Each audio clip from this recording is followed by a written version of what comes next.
Hey, welcome to Shy Fishing the Shy.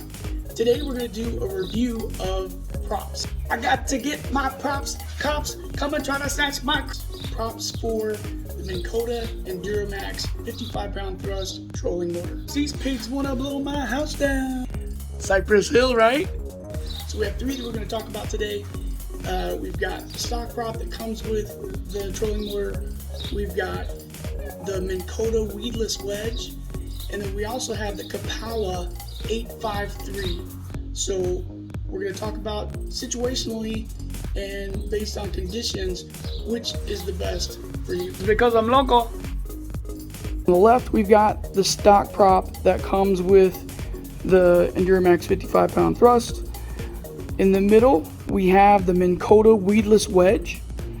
And then on the right, we have the Kipawa 853. All right, let's talk about the stats. When it comes to the stock blade, it has a 5¼ inch radius by 2.5 inches of width. The Weedless Wedge has 5.5 inch radius by 3 inches of width. And the Kipawa 853 High Performance Weedless has a 5 inch radius by 2 inches of width, obviously on 3 blades. The Minn Kota Weedless Wedge definitely gives you a boost in power. I would say it's probably like 20 to 25% more power than the stock prop. Additionally, it's weedless.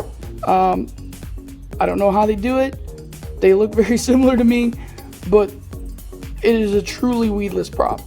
But I definitely saw a difference in the power between the Minn Kota Weedless and the Kipawa Weedless. The Kipawa is probably, a good, probably 10 to 15% better in terms of power because it's a 3-blade prop than the 2-blade Weedless Wedge. All right.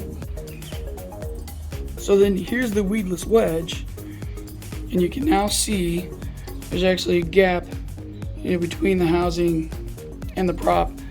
So you do get weeds caught in there, so you need to clean it every so often. There is no gap between the motor housing and the prop on the Kipawa 853. So it keeps the weeds out of here. You don't have to clean it as often. So we do have a true winner today, but for different categories. So for being completely weedless, you're gonna want the Weedless Wedge. If you're in the deep rough, Weedless Wedge is the way to go. If you're gonna be semi-weedless,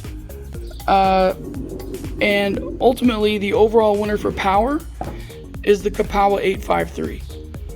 So you got to make a judgment call based on your conditions that you're going to fish in, and I would go with one of these two props. I'm sorry, stock prop, not everybody gets a trophy today. So I know what you're thinking. You're like, yo, you said go with the Weedless Wedge even though it's going to get weeds caught between the prop and the motor housing, right?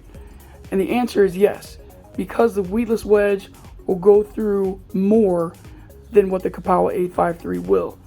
Now, if it's not the worst of conditions, then I'm going to go with the 853 because it's got more power and more speed. Hey, I made links for both of these great props in the description for this video, as well as a lot of the other gear that I use. They're both under 50 bucks. I would definitely recommend that you pick up at least one of them. I'm personally running the Kipawa 853 about 80% of the time because it helps me cover more water. So click on the links below to go get yours. Hey, thanks for checking me out today on Shy Fishing the Shy. I hope you were able to learn, which prop is best for you based on the conditions. If you have questions, hit me up in the comments. Don't forget to like and subscribe, and appreciate it, man. Go get your props because I'm local.